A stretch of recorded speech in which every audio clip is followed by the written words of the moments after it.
Pengelola SD 11 Sarwangi yang saya hormati Bapak Ibu rekan guru yang sama-sama berbahagia. Assalamualaikum warahmatullahi wabarakatuh. Waalaikumsalam warahmatullahi wabarakatuh. Puji syukur kita panjatkan kehadirat Allah Subhanahu wa taala atas segala limpahan rahmat dan kasih sayangnya sehingga kita dapat berkumpul di tempat yang sederhana ini. Salawat serta salam tak lupa kita curahkan kepada Nabiullah Muhammad sallallahu alaihi wasallam, Nabi yang menjadi uswatun hasanah di muka bumi ini.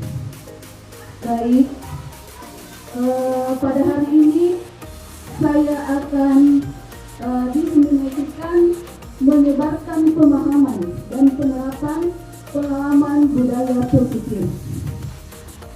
Saya Ekawati Amina, SPD SD, calon guru penggerak angkatan 10 Kabupaten Bantaeng.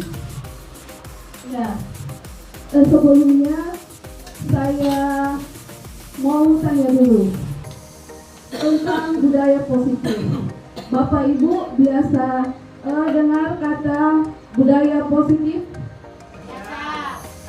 Ya. Kira-kira budaya positif ada yang bisa menjelaskan apa itu budaya positif menurut Bapak Ibu? Pendapat sendiri Ibu ya? Ya, pendapat sendiri Bu. Ada sedikit. Oh iya, baik, silahkan Ibu. Kalau menurut saya ini kan budaya positif. Ini terkait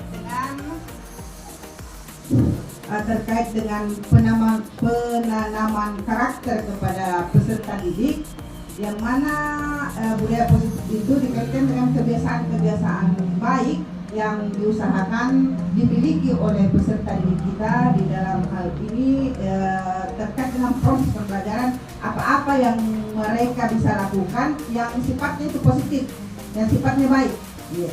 Jadi di dalam praksa itu namanya positif, yang baik-baik saja. Karakter apa yang bisa dinampakkan oleh peserta didik terkait dengan kebiasaan-kebiasaannya, yaitu sedikit. Terima kasih. Jadi benar sekali apa yang tadi diungkapkan oleh Ibu, yaitu budaya positif adalah pembiasaan kepada anak, dan mana kita bisa menerapkan budaya positif kepada anak. Jadi kebiasaan setiap hari. Nah, seperti dalam hal setiap pagi itu penjemputan siswa, apel pagi, itu sudah masuk budaya positif. Ada lagi tanggapan lain dari Bapak Ibu? Oh iya, baik. Jadi seperti itu budaya positif yang bisa kita terapkan di sekolah kita. Baik Bapak Ibu, saya lanjut. Nah, di sini ada konsep inti budaya positif. Di mana itu konsep inti budaya positif? Yang pertama adalah perubahan paradigma belajar. Yang kedua, disiplin positif. Yang ketiga, nilai-nilai kebajikan. Yang keempat, kebutuhan dasar manusia. Yang kelima, motivasi perilaku manusia. Yang keenam, posisi kontrol guru. Yang ketujuh, keyakinan kelas. 8, segitiga restitusi. Nah, sebentar ini akan saya paparkan satu persatu yang masuk konsep inti budaya positif. Selanjutnya adalah pembelajaran dengan paradigma baru. Nah, ini sudah masuk di konsep inti budaya positif. Jadi pembelajaran dengan paradigma baru adalah pembelajaran dengan paradigma baru merupakan pembelajaran yang dirancang berdasarkan prinsip pembelajaran berdiferensiasi, sehingga para peserta didik belajar sesuai kebutuhannya berdasarkan tahap perkembangan sesuai teori psikologi modern untuk mewujudkan profil pelajar Pancasila. Nah, di sini kita diharapkan Bapak Ibu untuk memberikan pembelajaran kepada anak secara berdiferensiasi, yaitu kita melihat kondisinya anak-anak. Jadi kita memberikan memenuhi kebutuhannya berdasarkan tahap perkembangan sesuai teori fisiologinya anak. Jadi filosofi KHDI itu adalah menuntun anak sesuai kodrat alam dan kodrat zaman.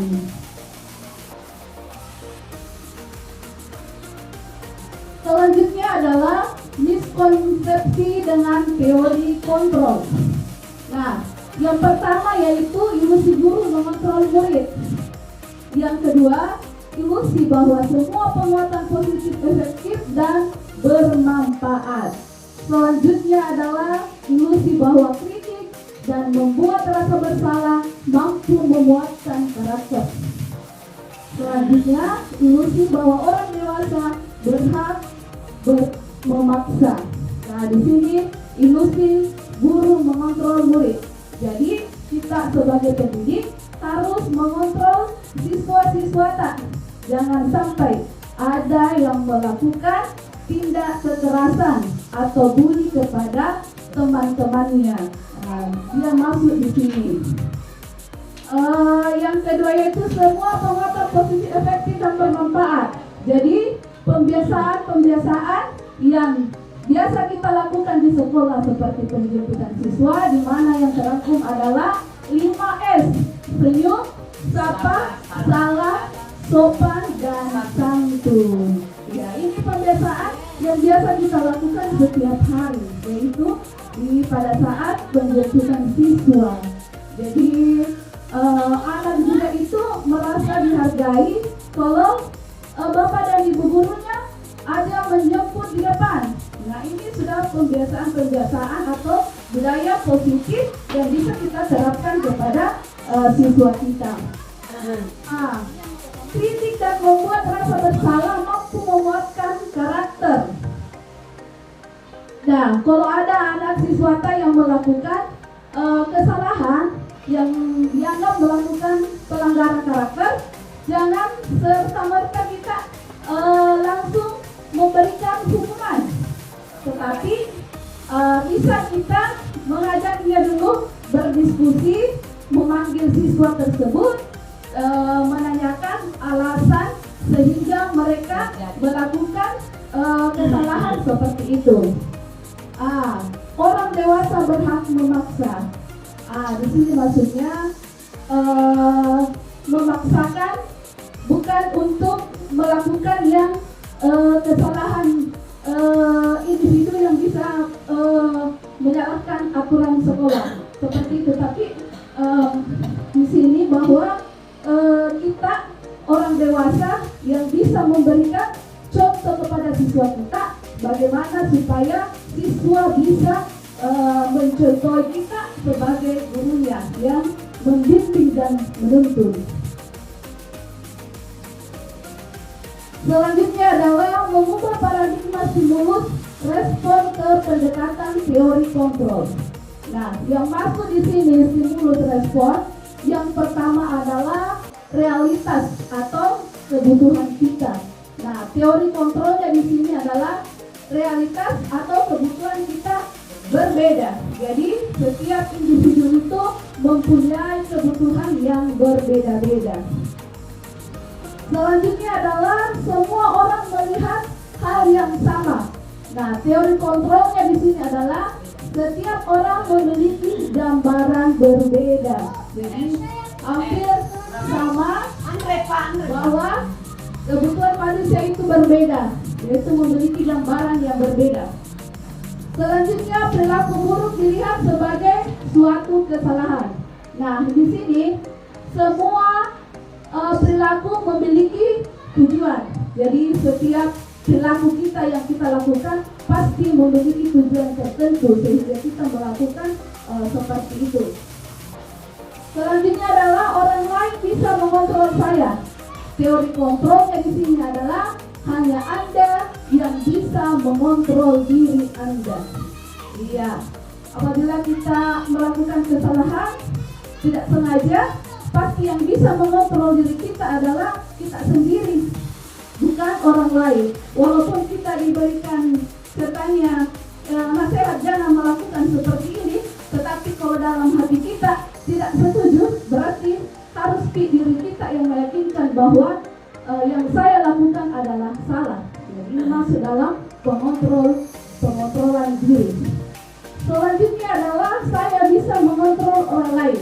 Nah, teori kontrol di sini adalah Anda tidak bisa mengontrol orang lain, betul tidak? Iya, kita tidak bisa mengontrol orang lain. Pasti dia sendiri yang bisa mengontrol dirinya. Bagaimana dia akan menerapkan perilakunya yang baik, tanpa kita harus memaksanya. Nah, disiplin positif. Yang mana itu disiplin positif? Jadi disiplin positif di sini adalah merupakan salah satu cara penerapan disiplin yang bertujuan untuk menumbuhkan kesadaran serta memberdayakan peserta didik tanpa imbalan penghargaan atau reward, ancaman atau hukuman.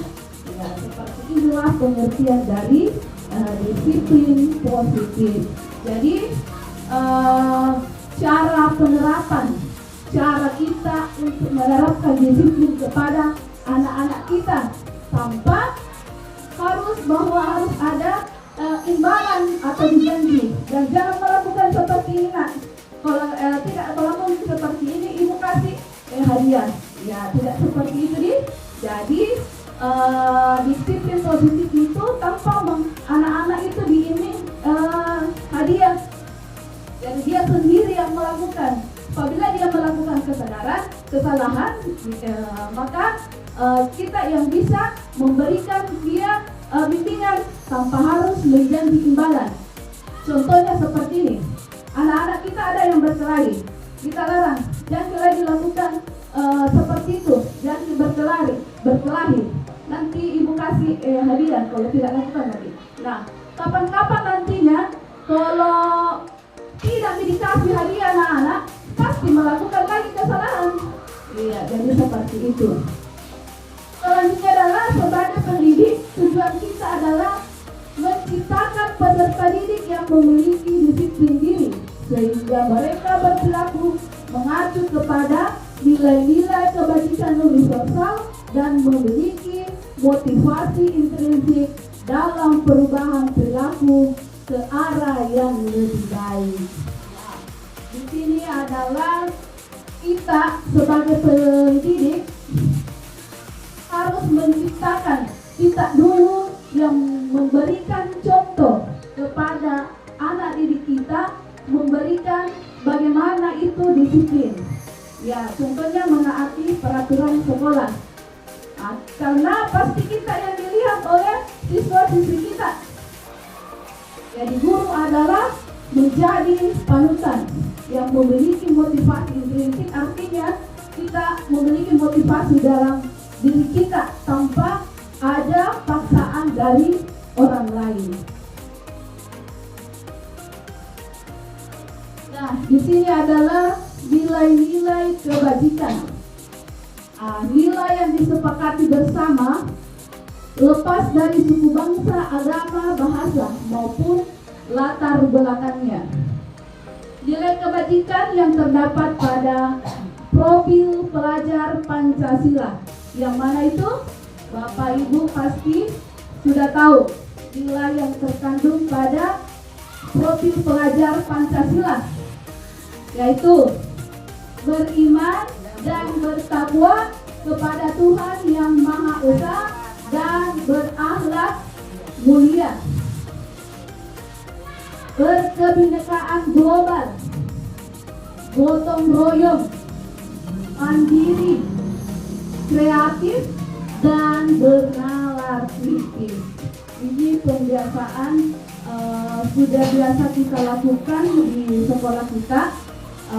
Apalagi tuh anak-anak senang kalau kita menyanyikan lagu profil pelajar Pancasila. Nah, nilai-nilai dari profil pelajar Pancasila inilah yang bisa kita tanamkan di anak-anak kita di sekolah kita. Nah, yang kedua adalah nilai kebajikan keterampilan hidup atau life skill. apa saja itu yang terdapat nilai kebajikan pada keterampilan hidup, yaitu dapat dipercaya. Jadi kita jangan sekali-sekali menjanjikan anak-anak, karena kapan kita tidak tepati maka kepercayaan kita hilang kepada anak-anak. Ya, jadi harus ada nilai kepercayaan pada diri kita. Lurus hati, pendengar yang aktif, tidak merendahkan orang lain. Nah, di sini biasa anak-anak biasa istilahnya bully sekarang di sama anak-anak, dia sama temannya. Biasa sesama anak-anak kita ada yang merendahkan. Apa tahu kau? Itu dalam bahasa daerah kita biasa sehari-hari. Itu jangan sekali-sekali apabila kita mendengar anak-anak kita memberikan bully kepada temannya, itu sudah masuk dalam merendahkan diri temannya.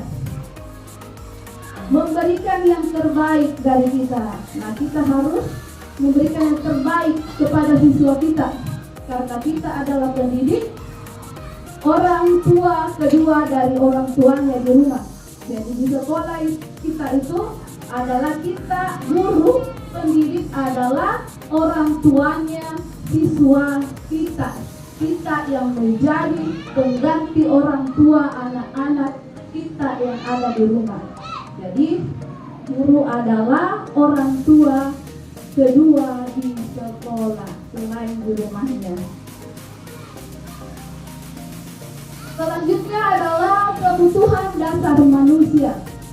Kebutuhan dasar manusia adalah segala sesuatu yang kita lakukan untuk mendapatkan apa yang kita inginkan.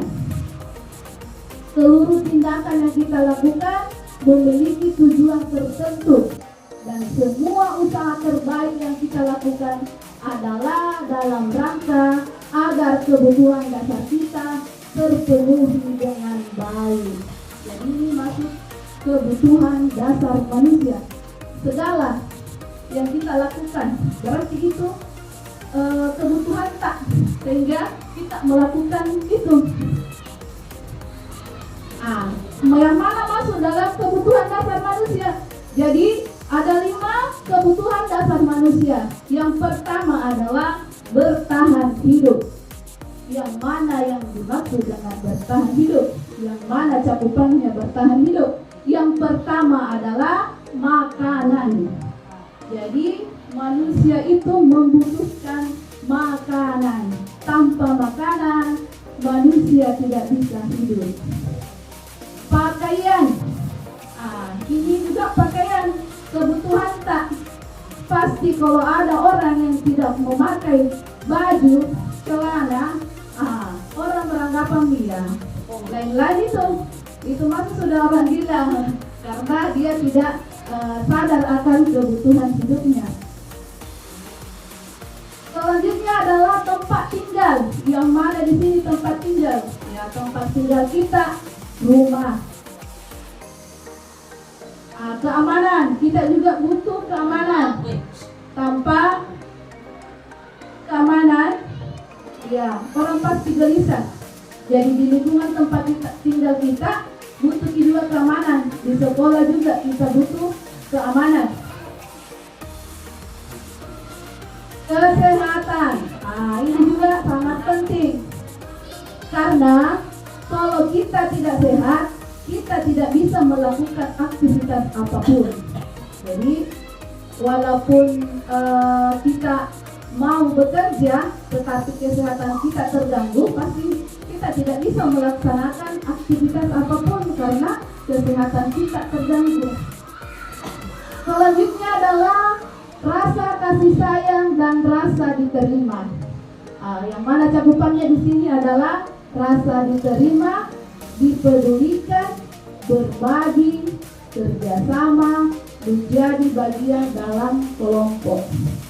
Seandainya kita di tempat tinggal tak, tetangga tak, tidak ada yang menerima kita, kira-kira bagaimana perasaan tak?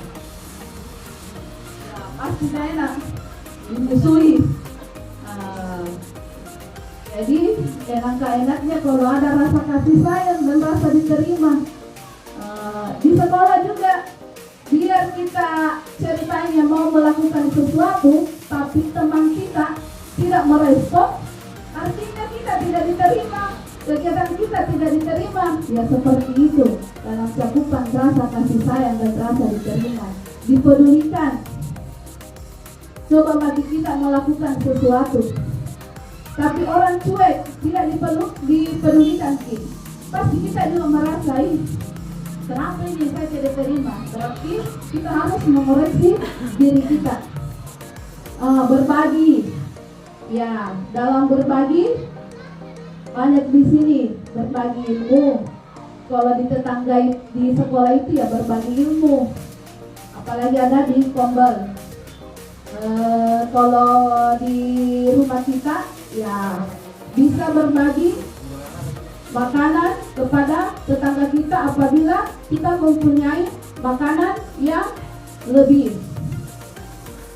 Kerjasama, ya kerjasama seperti yang saya lakukan hari ini.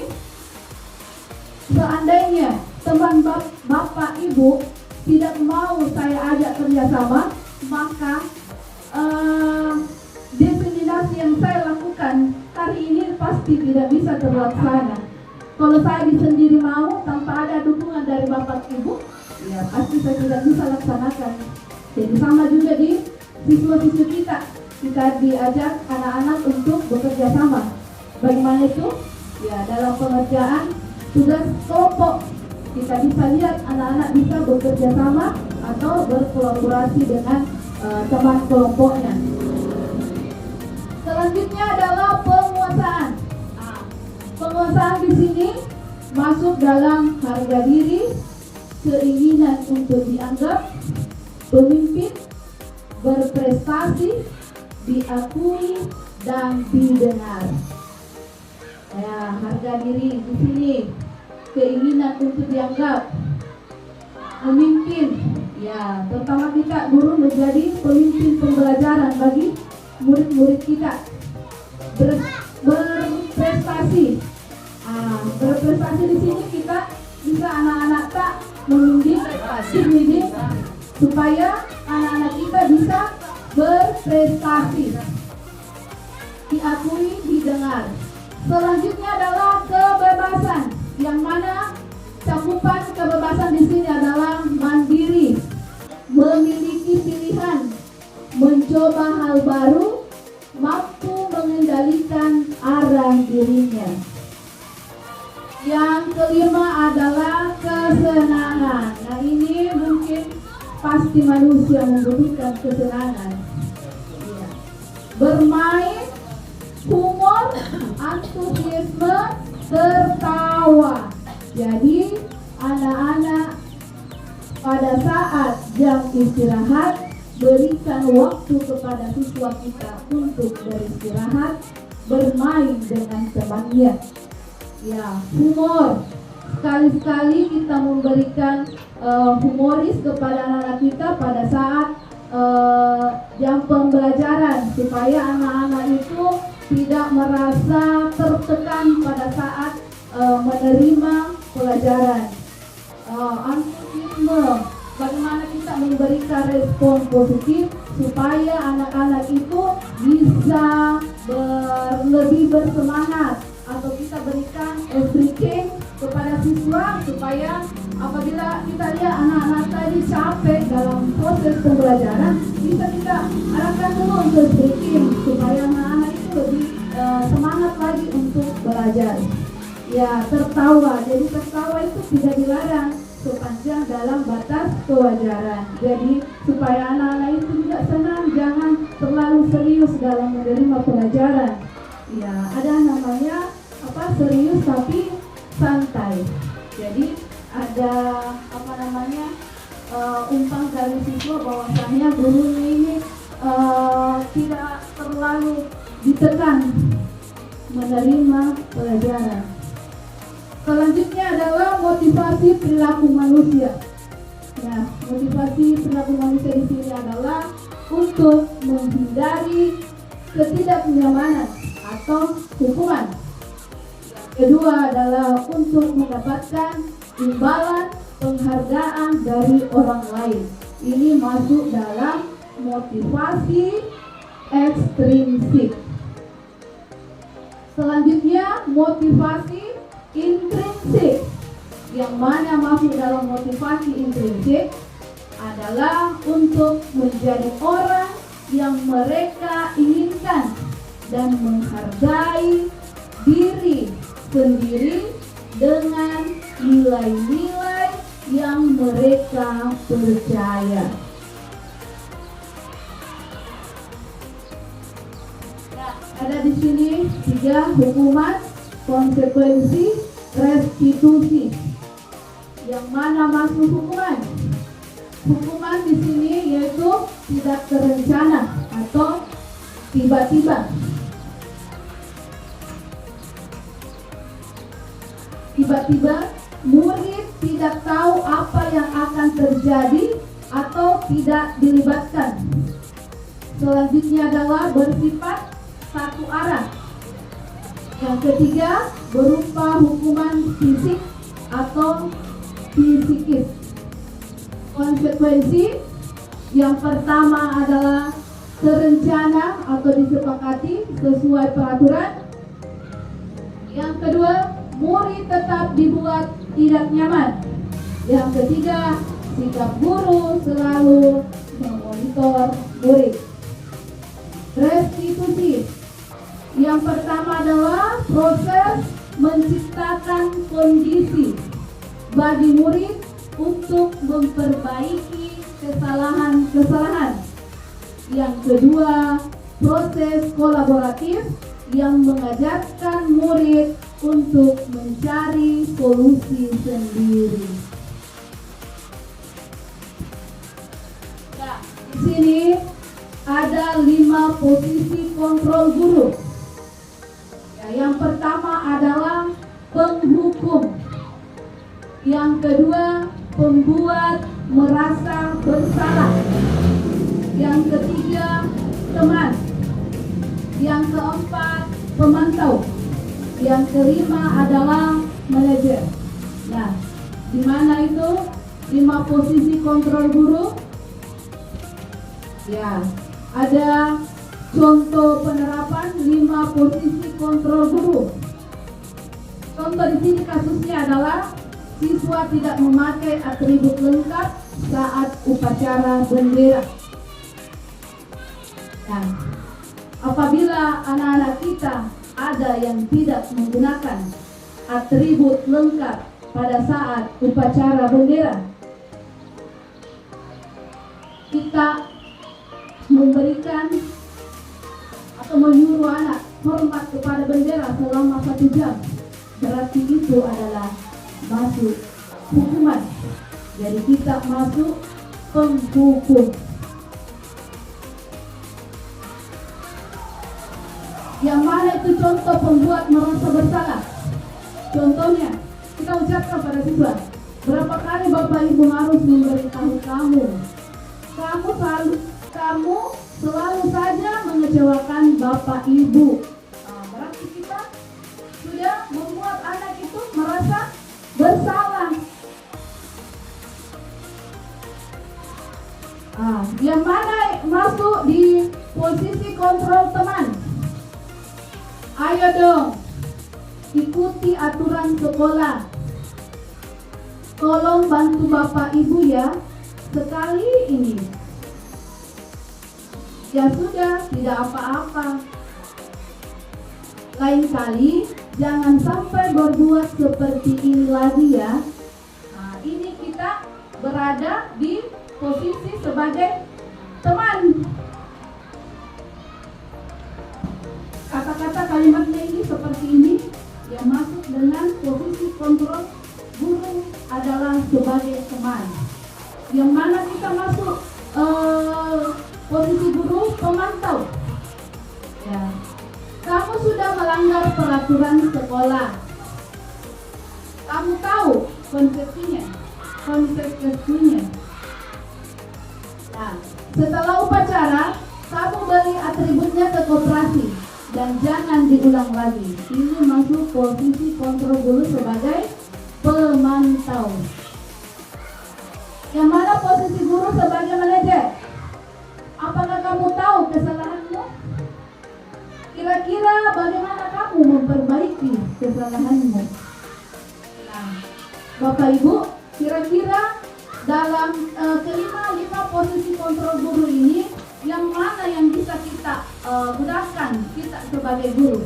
Apakah yang pertama adalah pembuku, pembuat merasa bersalah, teman, pemantau, atau manajer? Yang bisa kita pakai di sini yang 5 posisi kontrol guru. Yang mana? Apakah bisa menjadi teman, pemantau, atau manajer? Atau kita sebagai penghukum? Ya. Ada pilih teman? Ada pemantau? Ada pemantau? Ya. Yang mana kita bisa kira-kira yang bisa kita pakai kita sebagai guru dari 5 posisi kontrol guru ini? Ya, kalau dari pertama mungkin ini nggak bisa nih kita mungkin pakai ini karena itu adalah penghukum. Ya, apabila anak melakukan kesalahan, di sana depannya bendera hormat selama 1 jam, berarti itu hukuman yang kita berikan kepada siswa kita itu tidak berlaku lagi. Nah, ini pembuat merasa bersalah, ini juga mungkin tidak bisa kita gunakan karena membuat mereka melakukan kesalahan, berarti dia akan tersimpan dalam hatinya bahwa yang saya lakukan ini adalah salah, yang membuat ibu guru saya, bapak ibu guru saya kecewa sama saya. Sebagai teman, ya bisa, tapi jangan seseringan mungkin. Ya, pemantau, ini pemantau bisa juga. Manajer, kalau ini mungkin yang paling bisa kita lakukan adalah sebagai manajer. Jadi kita tanya anak tanpa harus membawakan bahwa ini adalah kesalahannya. Jadi walaupun anak itu melakukan kesalahan, tetap kita memberikan pertanyaan yang bisa membuat anak itu tidak merasa bersalah. Nah, apakah betul kesalahanmu? Ya, kita tanya seperti itu. Apakah kamu tahu kesalahanmu? Ya, pasti anak menjawab, ya, saya tahu Bu. Saya tidak memakai atribut. Nah, jadi kalau anak memakai tidak atribut, jangan langsung dimarahi. Tapi kita tanya lagi, kira-kira bagaimana kamu bisa memperbaiki kesalahanmu? Jadi kita ajar anak supaya dia bisa berubah, jangan lagi melakukan kesalahan. Jadi posisi kontrol guru yang paling utama kita lakukan adalah sebagai manajer, menanyakan kesalahan anak dan bagaimana dia bisa memperbaiki kesalahannya tersebut supaya dia tidak melakukan kesalahannya lagi ke depannya. Ya, mungkin seperti itu Bapak Ibu. Nah, di sini ada posisi kontrol apakah aku? Saya kecewa sekali dengan kamu. Nah, masuk kalau kata-kata seperti ini adalah saya kecewa sekali dengan kamu. Kira-kira masuk posisi kontrol apa ini? Yang dari kelima tadi itu. Ya? Iya, membuat merasa bersalah. Saya kecewa sekali dengan kamu.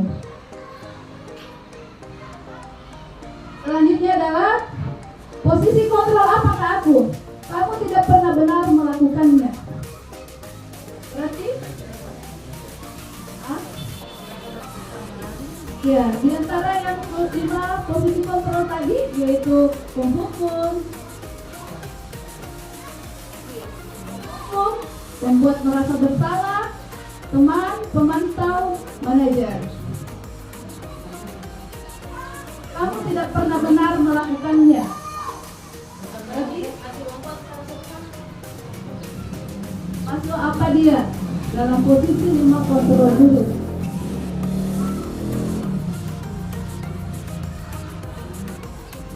Ya, ini yang pertama tadi, teman, hukum, membuat merasa bersalah.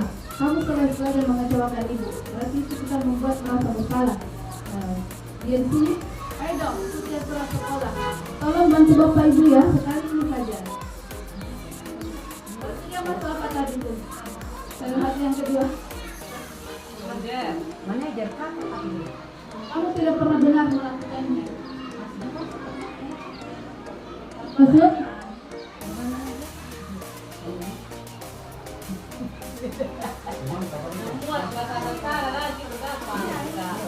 Kamu sudah melanggar peraturan sekolah. Kamu tahu konsekuensinya?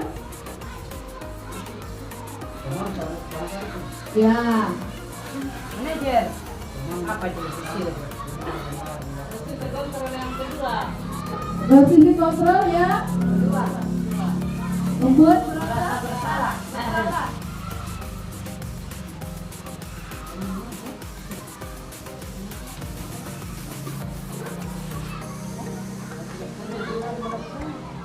Ya, dia masuk.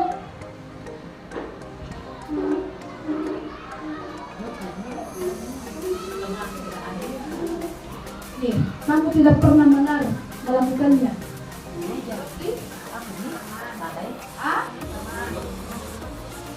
Memantau. Manajer. Kedua. Oh, berarti Ibu Isa membuat merasa bersalah. Baik. Pendapatnya berbeda-beda Bapak Ibu ya. Jadi mau napa?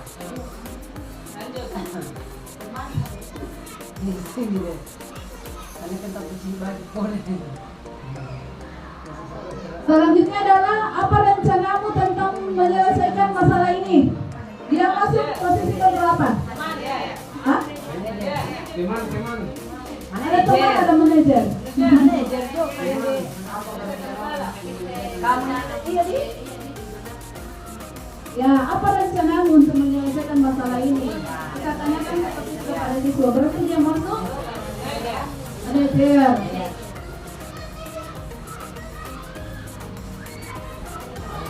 Ya, posisi kontrol apa kamu? Ayolah, lakukan dari Bapak Ibu. Hah? Teman. Mengajar. Oh ini posisi kontrol apa kamu? Kamu tidak pernah mendapat nilai jika tidak mengerjakan tugas ini.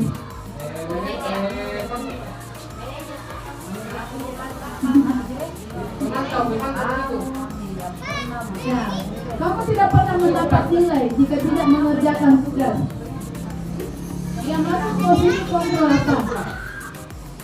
Teman, pemantau, manajer, penghukum atau pembuat merasa bersalah?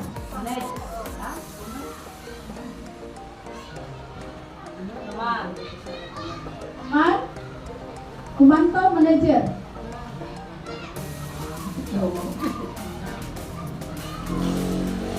Ya, kamu tidak pernah akan mendapat nilai jika tidak mengerjakan tugas.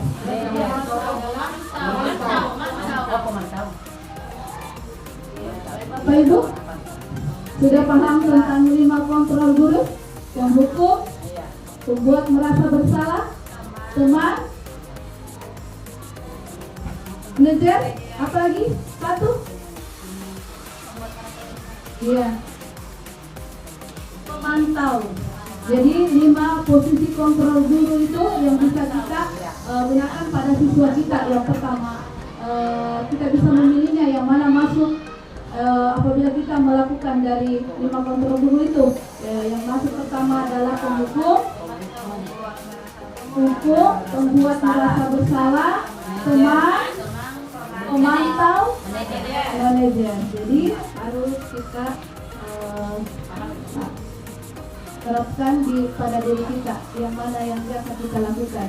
Jadi apabila kita masuk dalam penghukum, ya mungkin bisa kita ubah seperti apa guru yang sebenarnya yang harus menguasai 5 posisi kontrol guru. Selanjutnya adalah keyakinan kelas. Ya, mengapa keyakinan kelas? Mengapa bukan peraturan? Ya, kalau peraturan di kelas mungkin sudah bisa kita laksanakan nih, ada peraturan kelas yang kita buat di kelas kita. Iya, masing-masing peraturan kelas contohnya yang mana tuh mau masuk peraturan kelas harus Sebelum masuk ruangan berbaris dulu apa itu? ya sebelum itu peraturan kelas ya sebelum masuk ruangan harus berbaris dulu. Depan kelas. Iya baru Masuk sekali. kelas. Iya. Salam ibu guru. Ya, jadi ada jadi seperti itu peraturan kelas. Ada peraturan kelas di kata ibu tadi sebelum masuk kelas harus berbaris dulu. Apalagi kira-kira yang ada di peraturan kelas Bapak Ibu? Ya, tidak boleh buang sampah sembarangan. Harus ada tempatnya. Ya, menjaga kebersihan kelas. Nah, kenapa harus keyakinan kelas? Karena keyakinan kelas itu menggunakan kata-kata positif. Beda dengan peraturan kelas. Ya, contoh tadi, tidak boleh membuang sampah, itu masuk peraturan kelas. Nah, kalau dalam membuat keyakinan kelas adalah tidak menggunakan kata negatif. Buanglah sampah pada tempatnya. Jadi itu yang membedakan peraturan kelas dengan keyakinan kelas. Itu kalau menggunakan kata negatif tidak boleh. Berarti itu masuk dalam peraturan bukan keyakinan. Tapi kalau kita membuat keyakinan kelas bahwa buanglah sampah pada tempatnya, anak-anak tidak berpikir lagi bahwasanya kalau ada sampah dibuang pada tempatnya. Iya, jadi menggunakan kata-kata positif. Nah, pembentukan keyakinan kelas yang pertama adalah bersifat abstrak. Nyata. Iya, nyata. Yang kedua adalah berupa pernyataan universal. Yang ketiga dibuat dalam pernyataan positif. Ya, seperti itu tadi. Buanglah sampah pada tempatnya. Bukan tidak boleh membuang sampah. Ya, sudah beda Bapak Ibu ya. Iya. Selanjutnya adalah sedikit saja agar mudah diingat. Jadi kalimatnya jangan panjang-panjang. Cukup yang bisa anak-anak bisa pahami. Ya, yang bisa anak-anak bisa buat sendiri. Sesuai dengan kondisi kelas dan sekolah sehingga mudah diterapkan. Selanjutnya adalah semua warga sekolah atau warga kelas dilibatkan saat membuat keyakinan kelas. Jadi kalau kita membuat keyakinan kelas untuk sekolah kita, berarti kita libatkan semua kepala sekolah, komite sekolah, dewan guru. Kalau kita membuat keyakinan sekolah, tapi kalau kita membuat keyakinan kelas, berarti kita membuat keyakinan kelas guru bersama siswa. Jadi anak-anak diajak untuk membuat keyakinan kelas dan memberikan seperti itu kata-kata contoh positif dengan tidak menggunakan kata-kata negatif. Jadi yang pede-pede saja, saling menyayangi, saling menghormati, ya, itu jujur. Selanjutnya adalah segitiga restitusi, yaitu suatu proses dialog yang dijalankan oleh guru agar dapat menghasilkan murid yang mandiri dan bertanggung jawab. Yang mana itu cakupan segitiga restitusi? Yang pertama adalah menstabilkan identitas. Ya, berdasarkan prinsip membuat kesalahan adalah bagian dari proses pembelajaran. Jadi jangan dianggap bahwa itu anak-anak yang membuat kesalahan bukan proses pembelajaran. Itu adalah termasuk proses pembelajaran yang bisa anak-anak bisa membandingkan bahwa yang saya lakukan tadi itu salah. Yang sebenarnya yang dia bisa lakukan adalah seperti ini. Iya, jadi perbandingan. Apa saja itu? Yaitu berbuat salah itu wajar. Yang kedua, tidak ada manusia yang sempurna. Kesempurnaan hanya milik Allah. Yang ketiga adalah ibu bapak tidak mau mencari siapa yang salah, tapi ibu bapak ingin mencari solusi dari permasalahan ini. Iya, kita tidak mencari gara-gara guru ini nih sehingga anak ini tidak bisa membaca. Jangan. Tapi kita kita harus mencari solusinya bagaimana anak-anak kita yang mengalami permasalahan bisa kita selesaikan secara bersama. Iya. Selanjutnya adalah kamu berhak merasa begitu. Iya. Nah, restitusi yang kedua adalah validasi tindakan yang salah. Yang mana itu? Berdasarkan prinsip setiap perilaku berupaya memenuhi kebutuhan tertentu. Cakupannya adalah kamu pasti punya alasan mengapa melakukan hal itu. Yang kedua adalah padahal kamu bisa melakukan yang lebih buruk dari ini ya. Selanjutnya, kamu patut bangga karena telah melindungi sesuatu yang penting buatmu. Terakhir adalah kamu melakukannya karena mempertahankan sesuatu yang penting bagimu. Ini adalah masuk dalam validasi tindakan yang salah. Yang ketiga adalah menanyakan keyakinan, yang mana itu berdasarkan prinsip teori kontrol bahwa pada dasarnya kita termotivasi secara intrinsik. Apa saja cakupannya? Yang pertama adalah apa keyakinan kelas kita, nilai-nilai apa yang telah disepakati bersama, seperti apa gambaran sebuah kelas yang ideal menurut kamu. Kamu ingin menjadi orang yang seperti apa? Nah, ini contoh kasus segitiga restitusi. Ya, selanjutnya adalah ini contoh dialog segitiga restitusi. Bapak Ibu bisa lihat di atas. Ini adalah contoh siswa yang tidak mengerjakan tugas PR-nya di rumah. Pada saat jam istirahat, dia baru mengerjakan tugas PR yang diberikan oleh Bapak dan Ibu guru. Nah, seperti apa? Kita tidak langsung memarahi anak tersebut karena tidak mengerjakan tugas, tetapi kita dulu menanyakan alasannya kenapa sehingga dia tidak mengerjakan tugas yang diberikan oleh Bapak dan Ibu guru. Jadi anak-anak pasti ada alasannya tersendiri mengapa dia tidak mengerjakan tugasnya. Nah, selanjutnya kita tanya, apabila dia sudah menjawab bahwa karena dia kelelahan sehingga ketiduran tidak mengerjakan tugas PR, maka kita menanyakan lagi apa kelahiran kelas apa yang dia tinggalkan. Nah, pasti anak-anak tahu bahwasanya saya tidak mengerjakan PR, keyakinan kelas yang saya tinggalkan adalah tidak bertanggung jawab pada tugas yang telah diberikan. Maka kita sebagai seorang guru tidak langsung menyuruhnya untuk harus kerja tugas sekarang, tetapi memberikan kepada peluang anak bahwa kalau jam istirahat harus anak tetap istirahat. Nanti pada waktu tertentu baru mengerjakan tugas PR-nya kembali. Jadi tugasnya tetap dikerjakan.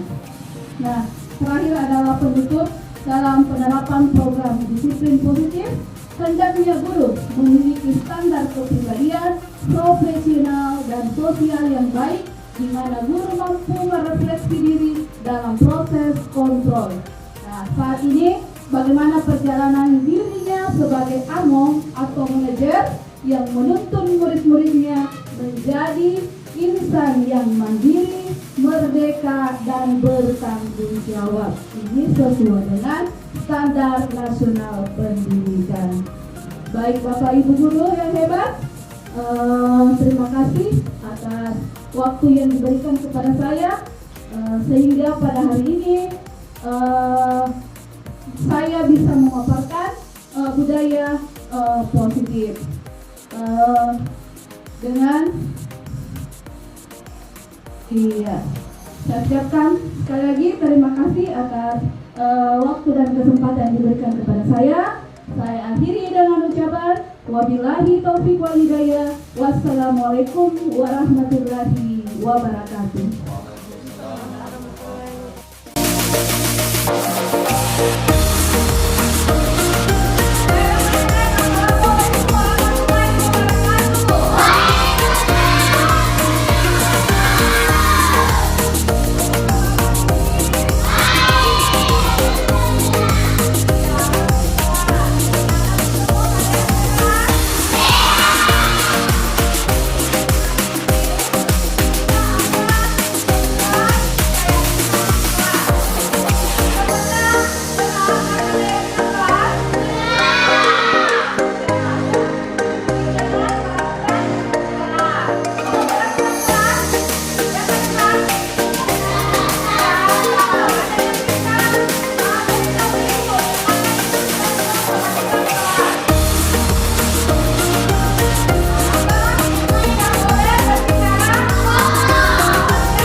Jadi kalimatnya pendek-pendek saja. Peraturan kelas tidak boleh membuang sampah sembarangan. Nah, kalau keyakinan kelas adalah buanglah sampah pada tempatnya. Iya. Jadi bisa dibedakan peraturan kelas dengan keyakinan kelas? Bisa. Iya, baik. Masih semangat? Masih. Sekarang kita akan membuat keyakinan kelas. Ibu akan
hari ini.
Demikian pembuatan keyakinan kelas kita hari ini. Mudah-mudahan apa yang kita buat pada hari ini tentang keyakinan kelas dapat kita terapkan di kelas kita, terutama di sekolah kita. Ibu akhiri dengan ucapan wabillahi taufiq wal hidayah. Wassalamualaikum warahmatullahi wabarakatuh. Waalaikumsalam warahmatullahi wabarakatuh. Assalamualaikum warahmatullahi wabarakatuh. Perkenalkan, nama saya Nur Inaya, siswa kelas 5 SDN 11 Sarawangin. Perasaan saya saat membuat keyakinan kelas adalah senang sekali. Membuat keyakinan kelas itu penting karena membuat diri kita lebih baik. Assalamualaikum warahmatullahi wabarakatuh. Perkenalkan, nama saya Hendra, siswa kelas 5 SD Negeri 11 Sarawangin. Perasaan saya saat membuat keyakinan kelas adalah senang. Pembuatan keyakinan kelas penting karena dapat menumbuhkan rasa tanggung jawab. Assalamualaikum warahmatullahi wabarakatuh. Perkenalkan, nama saya Naila Nur Akila, siswa kelas 5 SDN 11 Sarawangin. Perasaan saya saat ini membuat keyakinan kelas adalah bersemangat. Membuat keyakinan kelas sangat penting